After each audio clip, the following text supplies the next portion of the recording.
सदगुरु कबीर ने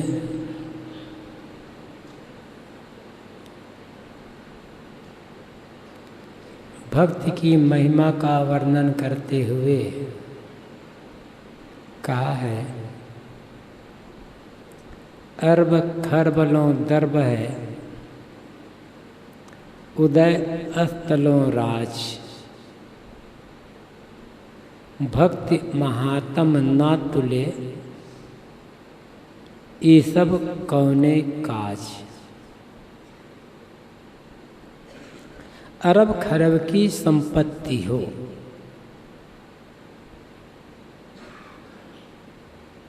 जहाँ सूर्य उगता है वहाँ से लेकर जहाँ अस्त होता है, अर्थात पूरे भूमंडल पर अपना एक छत्र राज्य हो, यह सब मिल करके भी भक्ति की बराबरी नहीं कर सकते, तब इनका क्या मूल्य है।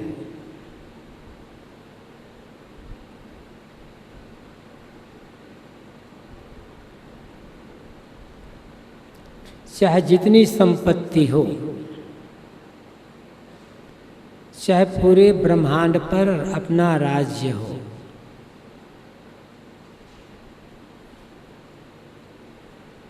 ये भक्ति की बराबरी नहीं कर सकते।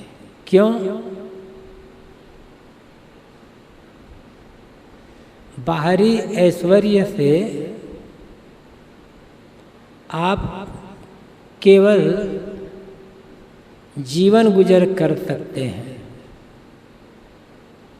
लोक कल्याण का काम कर सकते हैं, लेकिन आत्म शांति आत्म कल्याण का काम नहीं कर सकते। उसके लिए तो भक्ति की आवश्यकता है। आज तक बाहरी वैभव का सहारा लेकर कोई भी आदमी अपना कल्याण का काम नहीं कर सका है। जिसने भी किया है भक्ति का सहारा लेकर के किया है। सदगुरु कबीर ने अन्यत्र कहा है, भक्ति निशेनी मुक्ति की, चढ़े संत सब धाय, नीचे बाघिन लुकी रही, कुचल पड़े को खाए। भक्ति मुक्ति की निशानी है, सीढ़ी है। जैसे किसी सीढ़ी के आधार पर हम मकान की छत तक पहुंचते हैं, ऐसे ही मुक्ति तक पहुंचने के लिए भक्ति निशानी है, सीढ़ी है। जो संत हैं, जिन्होंने अपने मन इंद्रियों को संयमित कर लिया है, वे दौड़कर इस भक्ति निशानी के सहारे मुक्ति धाम तक पहुंच जाते हैं। मुक्ति धाम जीते जी पूर्ण कृतार्थता का अनुभव, मन की घुड़दौड़ का मिट जाना, मन की तृष्णा का बुझ जाना,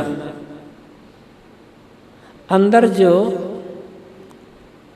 हर समय कमी की अभाव की अनुभूति हो रही है, इस अनुभूति का मिट जाना, आत्मतृप्त मन, आत्मसंतुष्ट मन, ये जीती जी मुक्ति है। और पहुंचने के लिए सीढ़ी है भक्ति। तो जो संत हैं वे दौड़ कर इस मुक्ति सीढ़ी के सहारे, भक्ति सीढ़ी के सहारे मुक्ति धाम तक पहुंच जाते हैं। लेकिन उसी के पास में एक बाघिन बैठी हुई है जो बराबर ताक रही है कि सीढ़ी से कौन गिरता है और उसको मैं खा लूं, जैसे गिरे वैसे खा लूं। भक्ति सीढ़ी से जो भी गिरेगा उस बाघिन से बच नहीं सकता। वो बाघिन कौन है? माया। माया मन का मोह, तृष्णा, अविद्या। माया और भक्ति दोनों स्त्रीलिंग शब्द है और दोनों का लक्षण भी लगभग एक जैसा है। मन का झुकाव, राग रंग, दुनियादारी, रुपया पैसा, विषय विकार की तरफ है तो वह झुकाव माया बन जाएगा।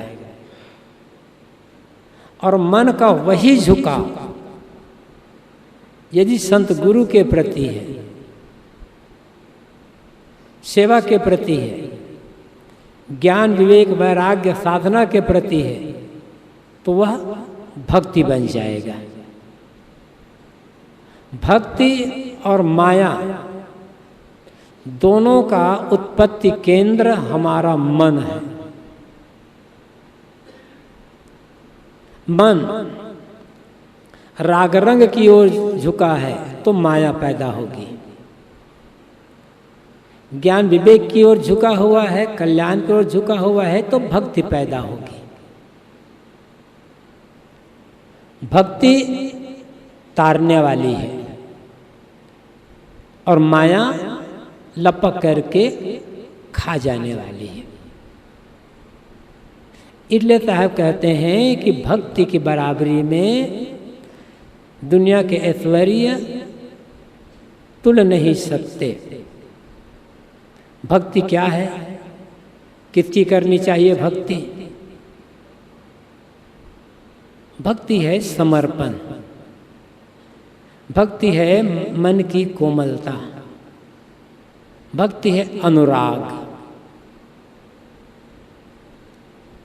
भक्ति है सेवा, भक्ति है श्रृंगारित करना, अलग करना, विभाजन करना, बहुत सारे अर्थ हैं। लेकिन मुख्य है जिस अर्थ में कहा जाता है उस अर्थ में अनुराग, समर्पण। भक्ति किसकी करें? भक्ति का आधार क्या है हमारा? किसके प्रति समर्पण हो? लोग कहते हैं भगवान के लिए, ईश्वर के लिए समर्पण। ईश्वर की भक्ति करो। ईश्वर की भक्ति करोगे तो मुक्त हो जाओगे। अब ठीक, लेकिन ईश्वर है कहाँ?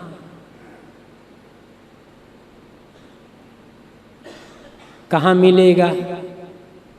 वहाँ तक पहुँचे कैसे? कहते हैं कि भक्ति के द्वारा वहाँ तक पहुँचोगे। तो भक्ति के द्वारा पहुँचेंगे, अभी पहुँचे ही नहीं है तो उसकी भक्ति कैसे करें फिर? ईश्वर की भक्ति करके ईश्वर तक पहुँच सकते हो, लेकिन अभी तो हम ईश्वर तक पहुँचे ही नहीं है ना, तो उसकी भक्ति कैसे करें? जो सामने है ही नहीं उसकी भक्ति कैसे करेंगे? भक्ति तो उसकी होगी, सेवा तो उसकी होगी जो सामने हो। अब वो सामने है ही नहीं ईश्वर, उसकी भक्ति कैसे करें? एक प्रश्न है, सोचिए इस पर।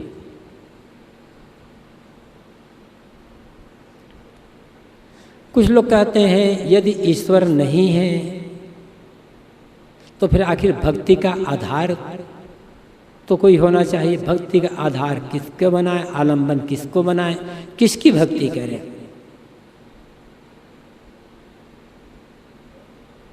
यदि कोई संत महात्मा हमारे जैसे मनुष्य है, मनुष्य की भक्ति करके कल्याण कैसे होगा?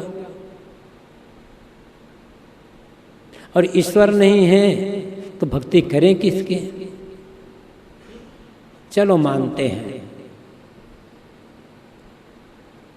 ईश्वर की भक्ति करनी चाहिए, तो ईश्वर की भक्ति कैसे करेंगे?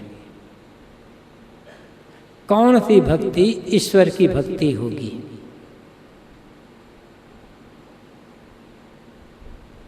कहते हैं कि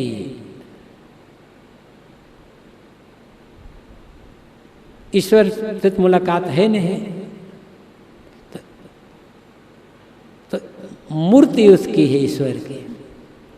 मूर्ति की पूजा करना, मूर्ति की भक्ति करना ईश्वर की भक्ति है। लेकिन मूर्ति तो ईश्वर है नहीं, वो तो किसी महापुरुष की आकृति है, उसका चित्र है। कोई हो, मूर्ति की पूजा मूर्ति पूजा है, ईश्वर पूजा कैसे होगी? सोचना है। मूर्ति तो किसी की बनाई जा सकती है ना। कोई अपने गुरु की मूर्ति बना लिया, कोई किसी की मूर्ति बना लिया, किसी की मूर्ति बना लिया। मूर्ति नहीं तो चित्र बना लिया। तो चित्र और मूर्ति की पूजा, चित्र मूर्ति की पूजा होगी, ईश्वर की पूजा नहीं होगी।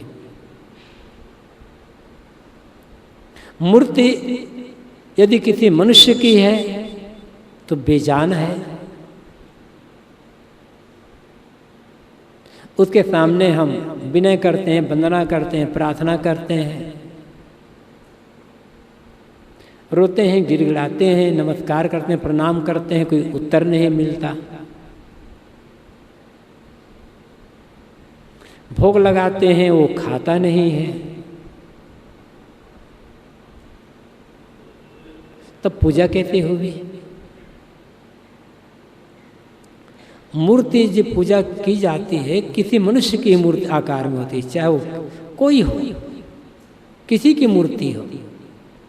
एक मनुष्य की का ही तो आकार है वो, तो उससे अच्छा तो जानदार मनुष्य सामने है ना।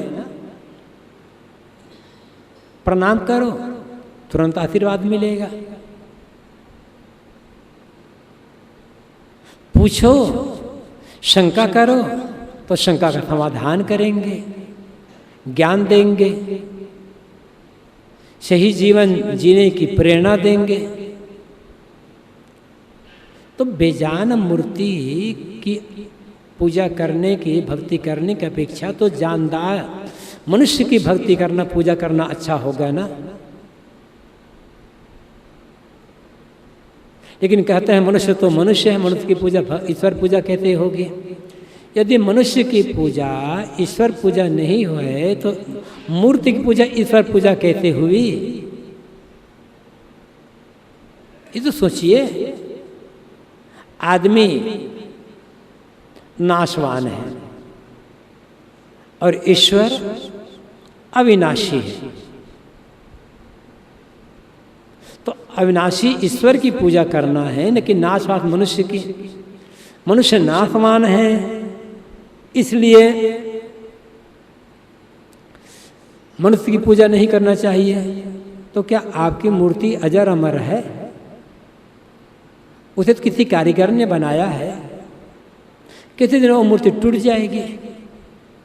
यदि मनुष्य नाशवान है, मनुष्य जन्मता और मरता है, तो मूर्ति भी बनती और बिगड़ती है। अविनाशी तो नहीं हुई मूर्ति। और मनुष्य नाशवान होने से उसकी पूजा नहीं करना चाहिए, तो बनने और बिगड़ने वाली होने से मूर्ति पूजा भी तो नहीं होनी चाहिए। फिर सोचे एक बार। इसलिए मूर्ति की पूजा ईश्वर की पूजा नहीं है, मूर्ति की भक्ति ईश्वर की भक्ति नहीं है, वो मूर्ति की भक्ति है। एक तरफी हम भावना कर सकते हैं, लाभ कुछ नहीं होगा। जब तक हम पूजा करेंगे थोड़ी सात्विक भावना आएगी मन में, एकाग्र होगा मन में, ये लाभ तो है, लेकिन कोई आध्यात्मिक विकास नहीं होगा, आत्मबोध नहीं होगा। जिंदगी भर बेजान मूर्ति, जड़ मूर्ति की पूजा करते करते जड़ ही बने रह जाएंगे। कहा जाता है कि मूर्ति पूजा सीढ़ी है। सब लोगों के पास इतनी प्रतिभा नहीं होती, इतना ज्ञान नहीं होता, इतना विवेक नहीं होता कि वो सीधे ज्ञान की बात को समझ सके। तो एक सीढ़ी है मूर्ति पूजा, अच्छी बात, सीढ़ी जरूर है। कुछ लोगों को धर्म के मार्ग में लगने के लिए सहायक है, लेकिन सीढ़ी का अर्थ क्या होता है? सीढ़ी किसके लिए होती है? सीढ़ी ऊपर चढ़ने के लिए होती है, कंधे पर ढोने के लिए नहीं होती।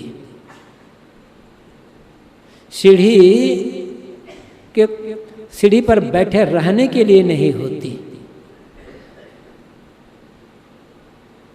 और हम करते क्या हैं? बचपन में मूर्ति पूजा करना शुरू किए, अब मूर्ति पूजते पूजते बूढ़े हो गए, अभी वो पहली पंक्ति पर ही बैठे हुए हैं, ऊपर चढ़ नहीं पाए। ठीक है, नासमझ लोगों के लिए सहारा है, लेकिन अब तो मूर्ति पूजते पूजते बुढ़ा गए ना, कितना आगे बढ़े। जिंदगी भर मूर्ति पूजा करते रहना उसी प्रकार है जैसे कोई आदमी जिंदगी भर सीढ़ी को कंधे पर लेकर के घूमता रहे। मूर्ति पूजा तो नहीं हुई, वो नहीं, भगवान पूजा तो नहीं हुई, ईश्वर पूजा नहीं हुई। तब लोग कहते हैं भगवान के नाम का जप करना भगवान की भक्ति करना है। ठीक, तो भगवान का कौन सा नाम है? कितने नाम है भगवान के?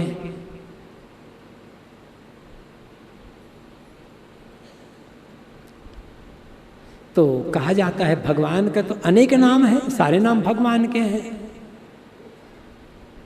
अच्छी बात है भी, चलो सारे नाम भगवान के नाम हैं। तो भगवान को तो किसी नाम से पुकारा जा सकता है। जब सारे नाम भगवान के हैं तो किसी भी नाम से भगवान को पुकारो, भगवान तो खुश हो जाएगा। तो किसी दिन ओम जपते जपते, राम जपते जपते, कृष्ण जपते जपते अल्लाह भी जप लिया करो, वो भी तो भगवान का नाम है ना। लेकिन किसी मंदिर में अल्लाह कह दो, कहेगा धर्म का नाश हो गया। सारे नाम भगवान के नाम है, अल्लाह का नाम जप रहे हो, अल्लाह को पुकार रहे हो, तो कभी ओम भी कह लो, राम भी कह लो, कृष्ण भी कह लो। लेकिन किसी मंदिर में खाली ओम कह दो, अरे ओम कहना तो दूर, किसी कागज में ओम छपा हुआ हो, मस्जिद दीवार में चिपका दो, तो धर्म का नाश हो जाएगा, ईश्वर नाखुश हो जाएगा। तब सारे नाम भगवान के नाम कहाँ हुए? अब नाम तो हमने बनाया, भगवान ने तो नाम नहीं बनाया।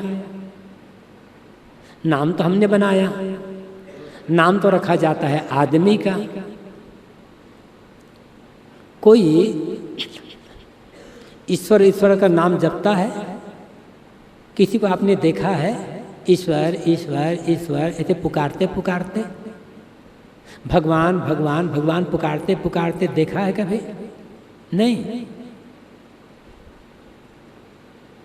किसी आदमी का नाम, जब दशरथ पुत्र राम पैदा नहीं हुए थे तो क्या उसके पहले कोई राम जपता था? कृष्ण पैदा नहीं हुए थे तो उसके पहले कोई कृष्ण जपता था? तो आदमी जब पैदा होता है तब नाम रखा जाता है ना। तो नाम की पूजा, ईश्वर पूजा नहीं होती है, नाम जपना ही है ना। सारे नाम भगवान के हैं। तो कोई आदमी अपने पिता का नाम जपता रहे, अपने बेटे का नाम जपता रहे, वो भी भगवान का नाम है, कहेंगे बड़ा मोही आदमी ही है। भगवान का नाम जपना चाहिए तो बेटे को पुकार रहा है, पिता पुकार रहा है, तो जब सारे नाम भगवान के हैं तो किसी भी नाम को पुकार लो। सारे नाम भगवान का नाम है तो पत्नी का नाम भी भगवान का नाम है, पति का नाम भी भगवान का नाम है। तब तो लोग निर्णय भी ऐसा नहीं होना चाहिए, ऐसा तो नहीं हो सकता। तब कौन सा नाम भगवान का नाम है? तो हमारी मर्जी। तो हमारी मर्जी हुई ना, हमारी मान्यता हुई ना, ईश्वर की भक्ति तो नहीं हुई। आखिर ईश्वर भक्ति करें कैसे? ईश्वर की भक्ति करना चाहिए, आदमी की भक्ति नहीं करना चाहिए। ईश्वर भक्ति करें कैसे आखिर? तब कहते हैं कि ईश्वर का सिमरन करना चाहिए, क्योंकि भजन का अर्थ, भक्ति का अर्थ स्मरण करना होता है। तो ईश्वर का सिमरन कैसे करें? मूर्ति का सिमरन करते हैं तो मूर्ति का सिमरन होगा, नाम का सिमरन करते हैं तो नाम का सिमरन होगा, ईश्वर का सिमरन तो नहीं होगा। ईश्वर का सिमरन कैसे करें? ईश्वर की याद कैसे करें? और सिमरन किसका होता है? याद किसकी होती है? जिसे हमने देखा है, जिससे हमारी मुलाकात हुई है, जिसका हमें अनुभव हो चुका है, स्मरण उसका होगा।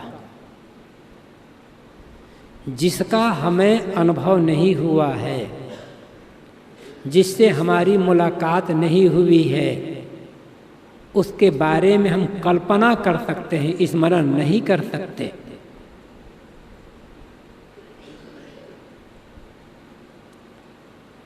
एक बार विचारो, जिसके बारे में मात्र आपने पढ़ा है या सुना है, आप उसकी कल्पना कर सकते हो, स्मरण नहीं कर सकते।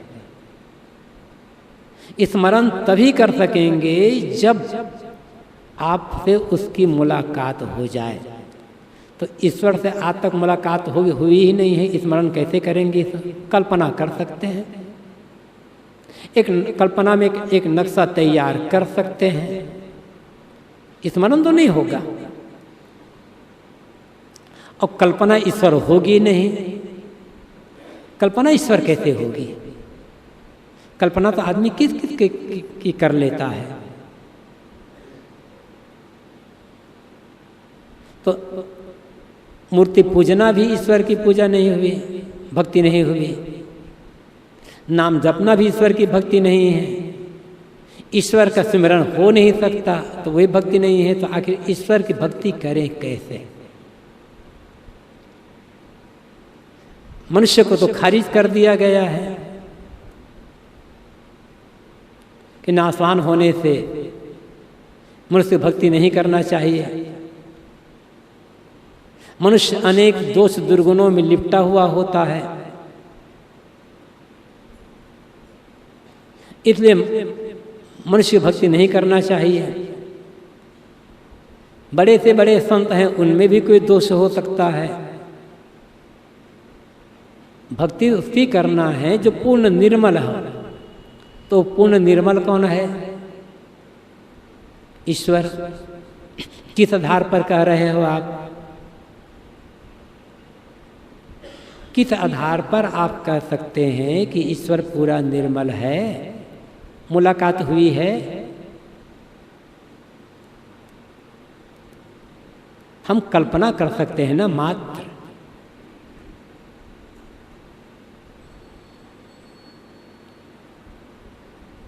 इसलिए भक्ति का आधार परोक्ष नहीं, प्रत्यक्ष हो और अपरोक्ष हो। अंत में घूम फिर कर आपको अपने पास या किसी मनुष्य के पास ही आना होगा। जिस मनुष्य की हम भक्ति करें वह बस हमसे श्रेष्ठ हो,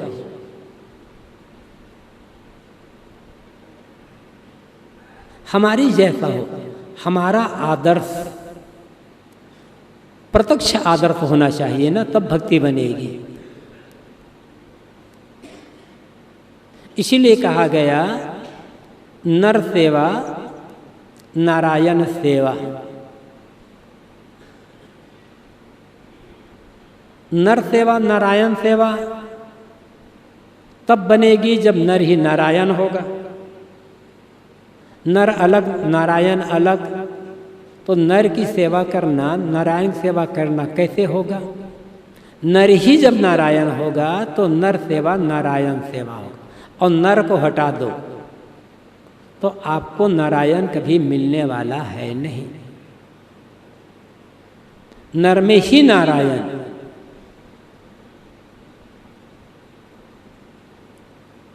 और जब तक नर में नारायण दिखाई नहीं पड़ेगा तब तक हम नारायण को समझ नहीं सकेंगे।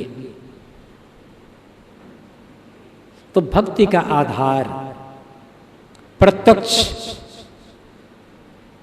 संत गुरुजन कहीं के हों।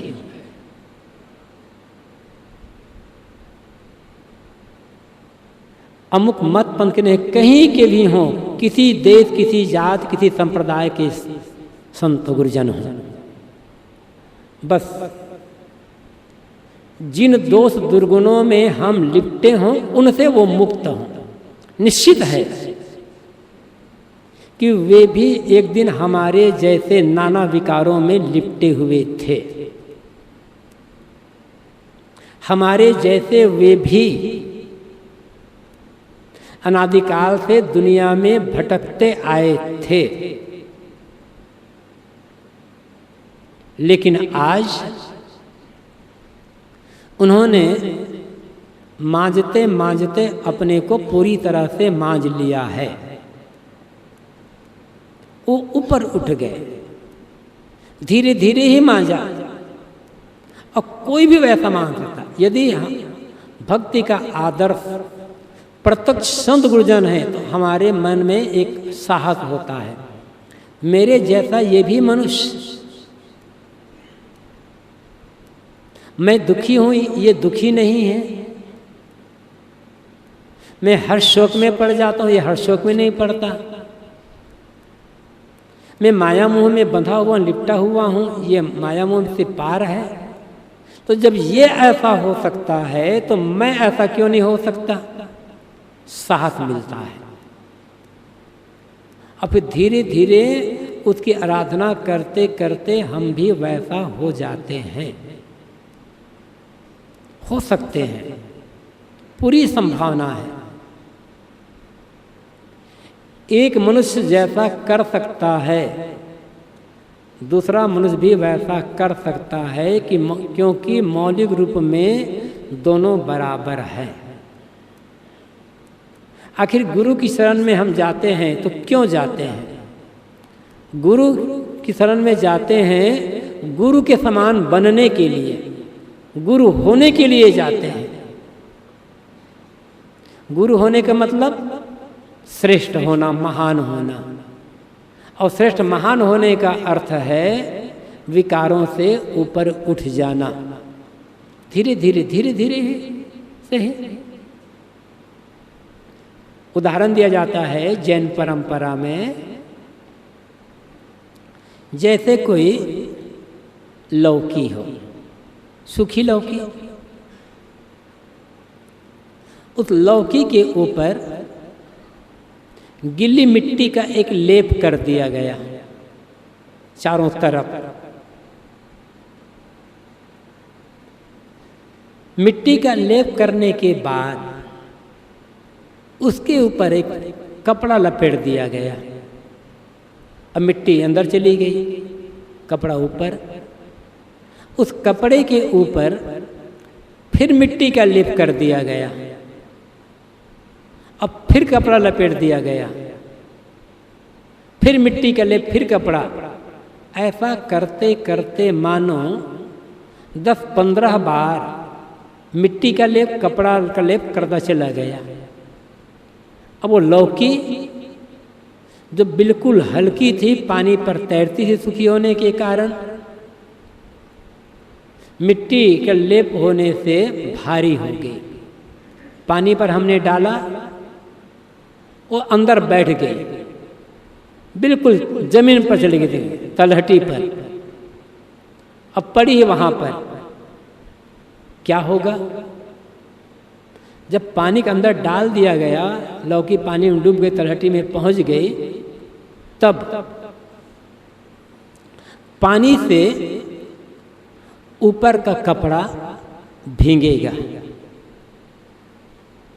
अब धीरे धीरे जब भीगेगा तो कपड़ा निकल जाएगा, अलग हो जाएगा लौकी से। अब जब कपड़ा होगा तो निकलेगा अलग, तो उसके नीचे जो मिट्टी की परत लगी थी वो पानी से भीगेगी, तो धीरे धीरे करके वो मिट्टी पानी से धुलती चली जाएगी। तो एक पहली परत का जो लेप है वो धुल गया, तो फिर आ गया कपड़ा, फिर धीरे से वो कपड़ा भीगेगा, फिर अलग होगा, फिर मिट्टी धुलेगी, फिर कपड़ा धुलेगा। ऐसा करते करते करते मिट्टी का लेप धुलता गया, कपड़ा हटता गया, और जितना जितना मिट्टी का लेप धुलता गया, कपड़ा अलग होता गया, उतना उतना लौकी ऊपर आती चली गई। 2 परत, 4 परत, 6 परत धुली, लेकिन लगता है कि लौकी अभी तो जमीन पर ही, जमीन पर नहीं है, दिखाई पड़ रही है, तैयारी हो चुकी है ऊपर उठने की, एक भूमिका बन चुकी है ऊपर उठने की। और ऐसा करते करते करते करते पूरा कपड़ा हट गया, मिट्टी पूरी धुल गई। क्या होगा? लौकी पानी की सतह पर आ जाएगी। कब आई है? कि अंतिम परत का जो कपड़ा हटा और अंतिम परत की जो मिट्टी होती तब नहीं, जैसे ही पहले परत का कपड़ा धुला और पहले परत की मिट्टी धुली, बस लौकी तैयार हो गई ऊपर उठने के लिए। अंतिम परत का लेप तो केवल उसके ऊपर ला करके प्रकट किया है। ऐसे ही जिन्हें हम संत कहते हैं, गुरु कहते हैं, वे जन्म जन्मांतरों से अपनी मिट्टी और कपड़े के लेप को, परत को हटाते रहे, दिखाई नहीं पड़ रहा था, लेकिन वो तैयारी कर चुके थे पहले से। अंतिम परत का जो लेप है, अंतिम परत का जो कपड़ा है हटा, वो खट से ऊपर आ गया। हम कहते हैं भाई ये तो हमारे जैसा आदमी ऊपर कैसे चला गया? एकाएक नहीं गए हम, धीरे धीरे गया। वही काम हमें करना है, वही काम, वही हम मिट्टी की परत, मिट्टी का लेप, कपड़े जो परत है उसको हटाने का काम करती है भक्ति, और कोई रास्ता नहीं है। वो तो किसकी भक्ति?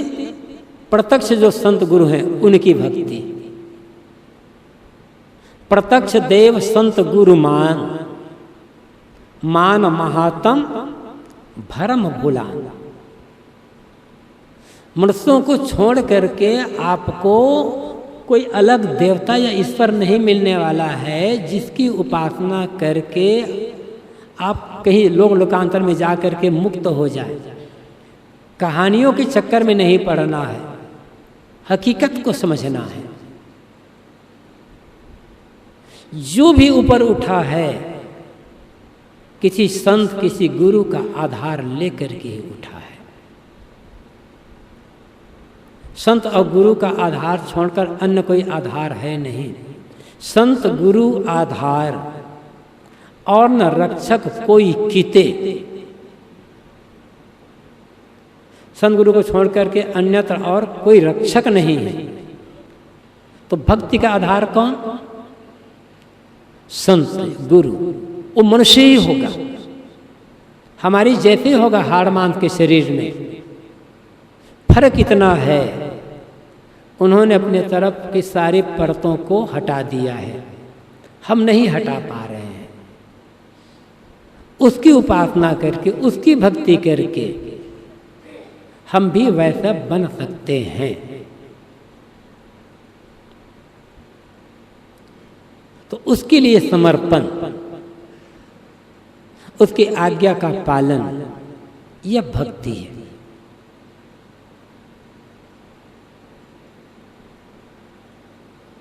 गुरु की भक्ति में निज दिन बीते मानो जग उजरो। श्री विशाल साहब ने कहा है अब तो जीवन ऐसा व्यतीत करना चाहिए कि रात दिन गुरु की भक्ति में गए, समझ लो संसार उजाड़ हो गया है, कुछ रह नहीं गया, कुछ मिलेगा भी नहीं।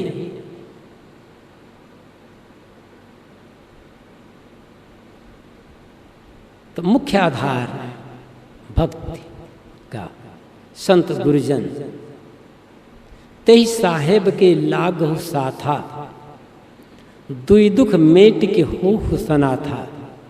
सदगुरु कबीर कहते हैं ऐसे स्वामी का साथ लगो, उसकी शरण में जाओ, उसकी भक्ति करो जिसकी भक्ति करके दो दुख, जन्म और मरण का दुख, राग और द्वेष का दुख मिटा करके सनाथ हो जाओ। तो सच्चा ईश्वर, सगुण ईश्वर यदि कोई है तो मनुष्य है, संत गुरुजन है। जिस भक्ति की बात सदगुरु कबीर कहते हैं वह भक्ति आकाशीय भक्ति नहीं है। कबीर की सगुण भक्ति और निर्गुण भक्ति को थोड़ा समझ लें, दोनों की जरूरत है। वैसे लोग कहते हैं कि कबीर साहब तो निर्गुण उपासक थे, कहने वालों की समझ सही नहीं है। कहने वालों ने निष्पक्षता पूर्वक कबीर वाणी का अध्ययन नहीं किया है। कबीर जैसा सगुण उपासक आज तक कोई हुआ ही नहीं है। आप कहेंगे उल्टी बात है, ये तो आज तक हम यही पढ़ते आए हैं। बड़े बड़े विद्वानों ने लिखा है कि कबीर ने सगुण को नहीं माना, वो तो निर्गुण को मानते थे, निर्गुण उपासक थे। और यहाँ कहा जा रहा है कि कबीर जैसा सगुण उपासक कोई हुआ ही नहीं है। सचमुच में कबीर जैसा सगुण उपासक नहीं हुआ है कोई। आप मूर्ति की पूजा करते हो, चित्र की पूजा करते हो, कौन गुण है उसमें? खाने का, पीने का, चलने का, बोलने का, आशीर्वाद देने का, प्रवचन करने का, उठने का, बैठने का, कौन गुण है? इसलिए आपकी मूर्ति पूजा निर्गुण पूजा है, क्योंकि उसमें कोई गुण ही नहीं है ना। आकाश में मार रहे हो ईश्वर, वो तो दिखाई नहीं पड़ रहा है, निर्गुण है, निराकार है। आप कल्पना कर रहे हो, पुकार रहे हो, चाहे जिस पर से पुकारो, वो निर्गुण की पूजा होगी।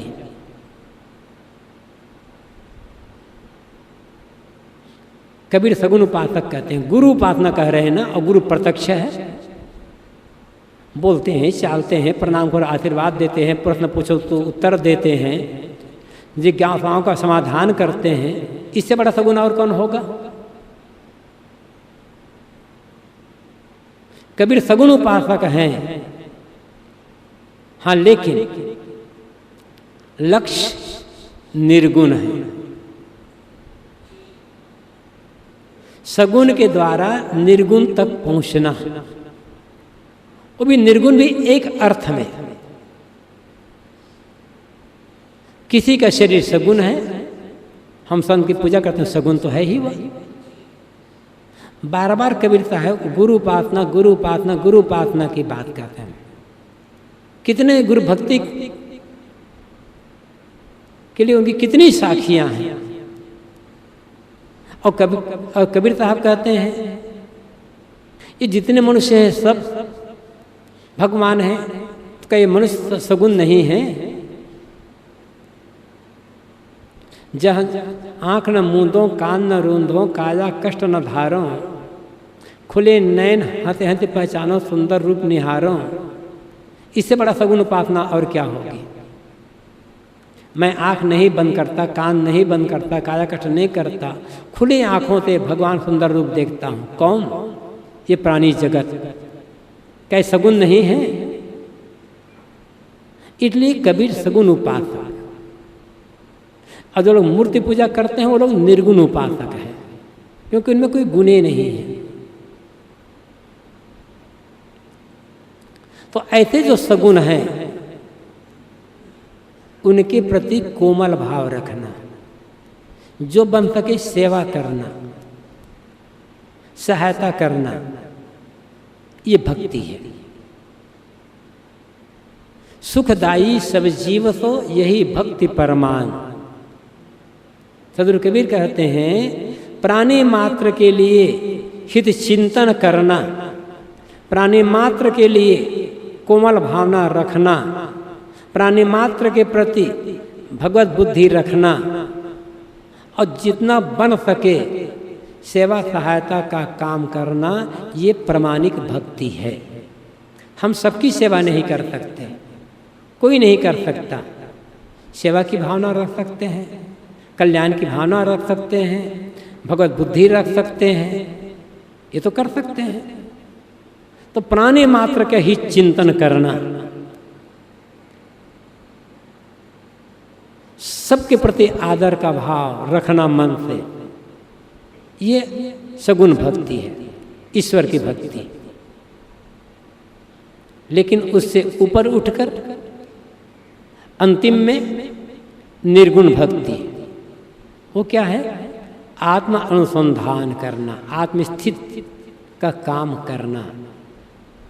स्वामी शंकराचार्य ने भक्ति की परिभाषा देते हुए कहा, मुक्ति कारण सामग्र्याम भक्तिरेव गरीयसी, स्वस्वरूपानुसंधानम भक्तिरित्य भी धीवते, स्वमात्म संधानम, ऐसे कुछ दूसरा है पंक्ति है।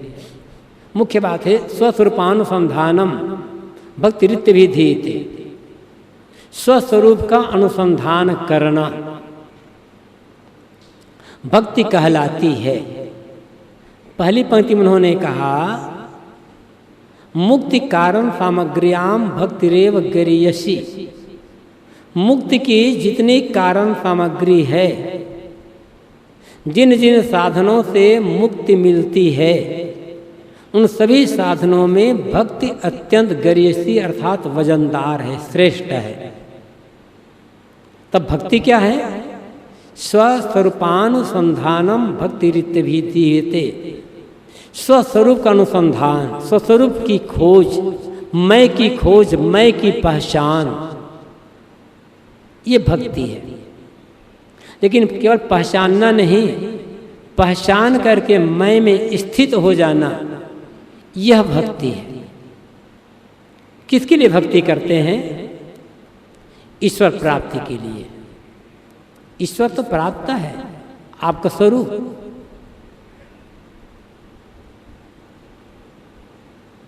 ईश्वर का अर्थ होता है मालिक, ईश्वर का अर्थ होता है सबल। भागवत में कहा गया है, दरिद्रो यश संतुष्ट कृपणो यो अजितेन्द्रिय गुणेशु शक्त धीरीशु गुण संगो विपर्यया।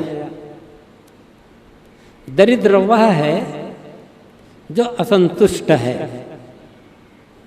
कृपण वह है जो जिसने इंद्रियों को नहीं जीता है, गुणेशु सक्त धीरीशु गुणेशु असक्त धीर ईशो, जो गुणों में अनासक्त है, धीर है, ये एक अर्थ है, चंचल नहीं होता। गुणों में अनासक्त मतलब सब तरह पूरी दुनिया से अनासक्त, पूरी दुनिया से अनासक्त,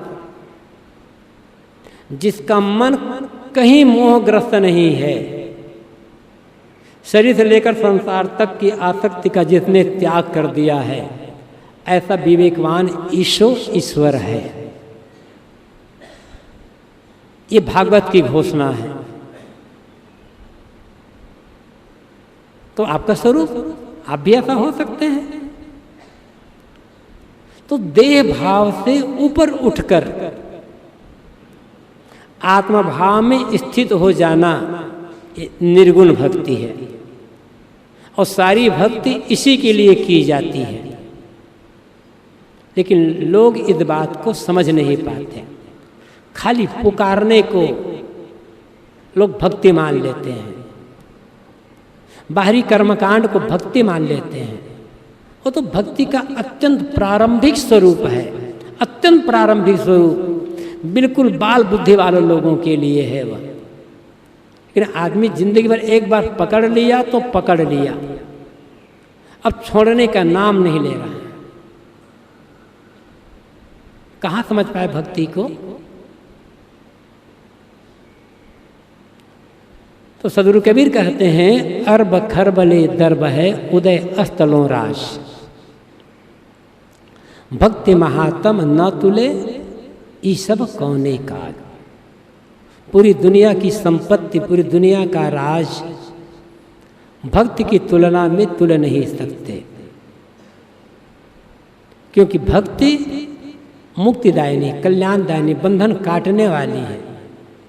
इसलिए कहा गया, और जग विलास है देह को साधो करो विचार, सेवा साधन मन कर्मते यथा भक्ति उर्धार। ऐ साधो, ऐ लोगो, इस पर विचार करो कि संसार का सारा ऐश्वर्य देह तक ही है, देह से आगे नहीं जाने वाला है।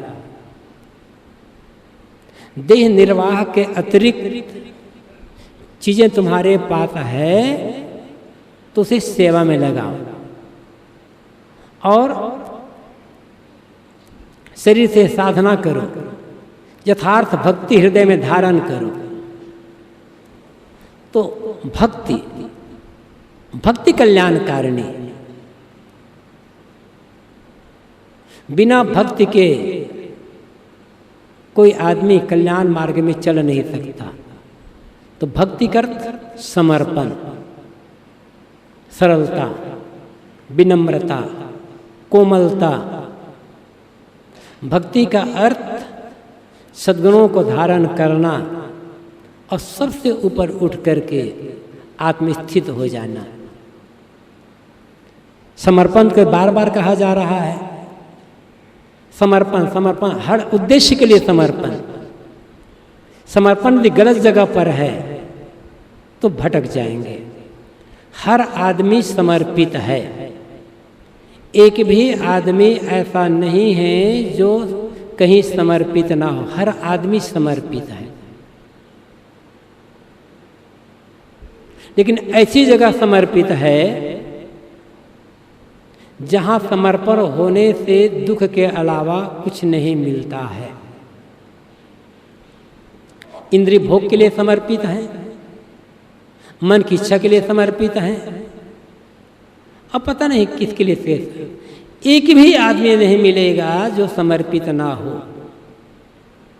भक्ति का अर्थ है और समर्पण का अर्थ है अपने को बेच देना। एक प्रकार से गुरु के आगे समर्पित हो गए, अपने को बेच दिए। गुरु की शरण में चलिए, अपने को बेच दिए। तो हर आदमी तो बेच रहा है अपने को। एक भी आदमी ऐसा नहीं है जो बिका हुआ ना हो। हर आदमी बिका हुआ है। अब कौन कहाँ बिका है वो अलग बात है।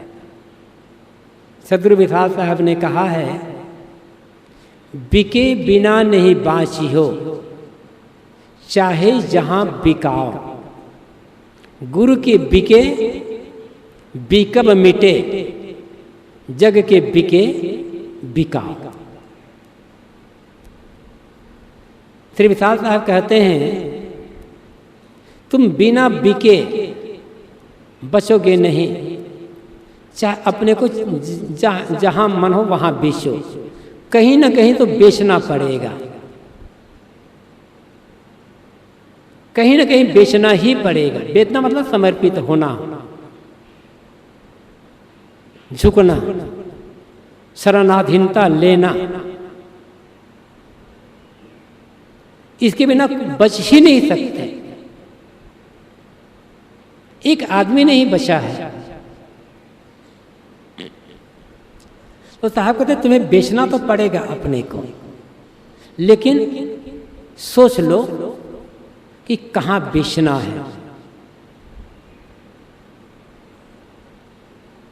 दो ही ठौर है बेचने के लिए, दो ही दुकान है अपने को बेचने के लिए। एक दुकान, एक जगह राम की जगह है, और एक जगह, एक दुकान काम की है। आराम के लिए नहीं बिकोगे तो काम के लिए बिकोगे।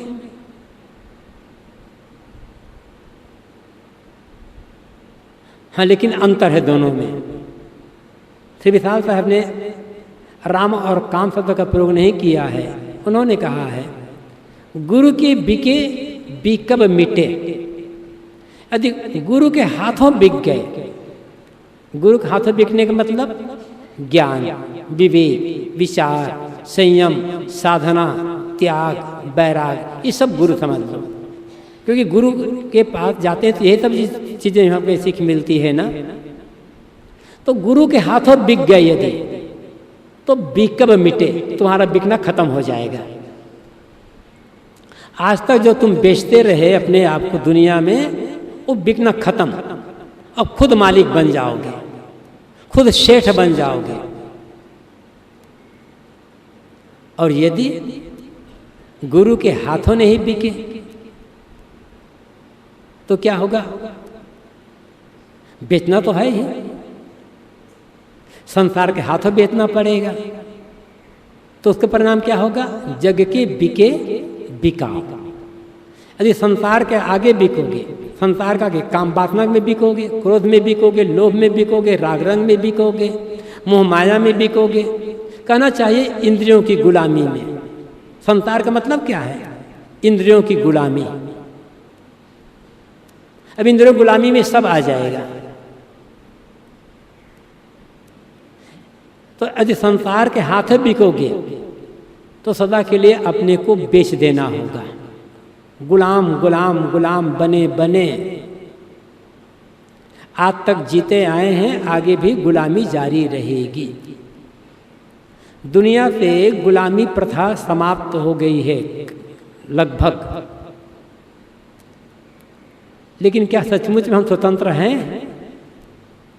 कहाँ स्वतंत्र हैं? मन के गुलाम तो बने हैं ना, वासना के गुलाम बने हैं। वासना की पूर्ति के लिए आदमी कहाँ कहाँ चिरौरी करता है, कितना कितना क्या क्या करता है। तो बिकना तो पड़ेगा। ये बिकना भक्ति है।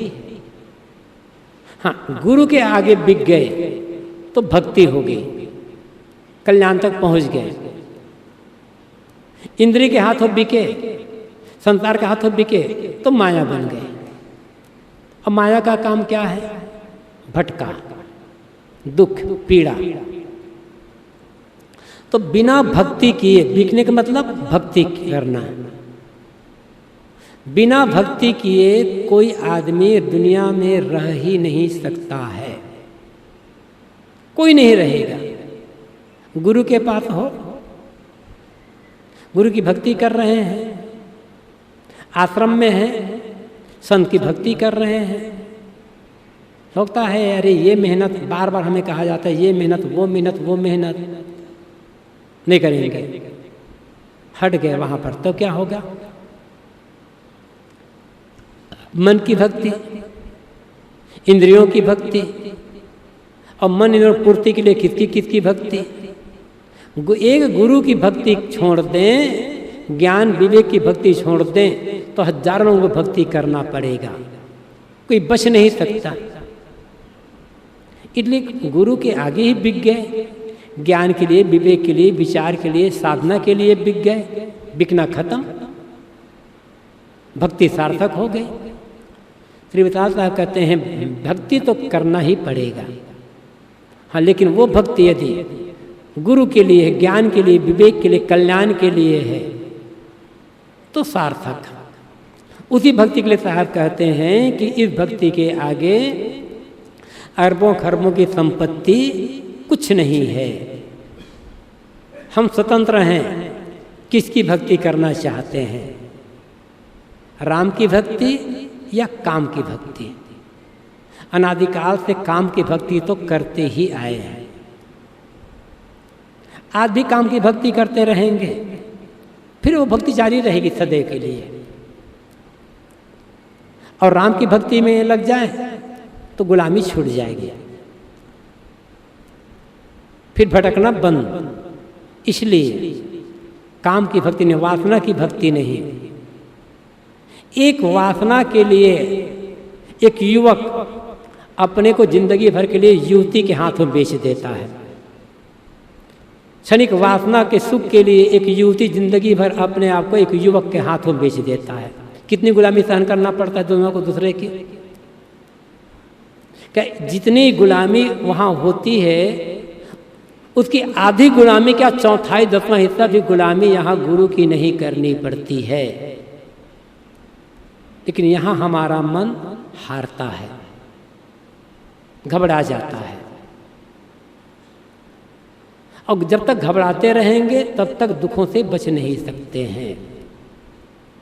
इसलिए वासना की, काम की गुलामी छोड़ करके गुरु की, राम की गुलामी करना शुरू कर दें, भक्ति सार्थक हो जाएगी और ये भक्ति हमें मुक्ति तक पहुंचा देगी।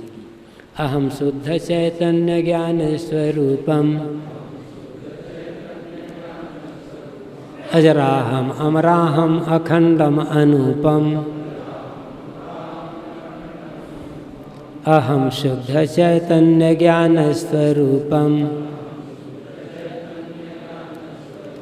अजराहम अमराहम अखंडम अनूपम। अहम शुद्ध चैतन्य ज्ञान स्वरूपम अजराहम अमराहम अखंडम अनूपम। अहम शुद्ध चैतन्य ज्ञान स्वरूपम अजराहम अमराहम अखंडम अनूपम। अहम शुद्ध चैतन्य ज्ञान स्वरूपम अजराहम अमराहम अखंडम अनूपम।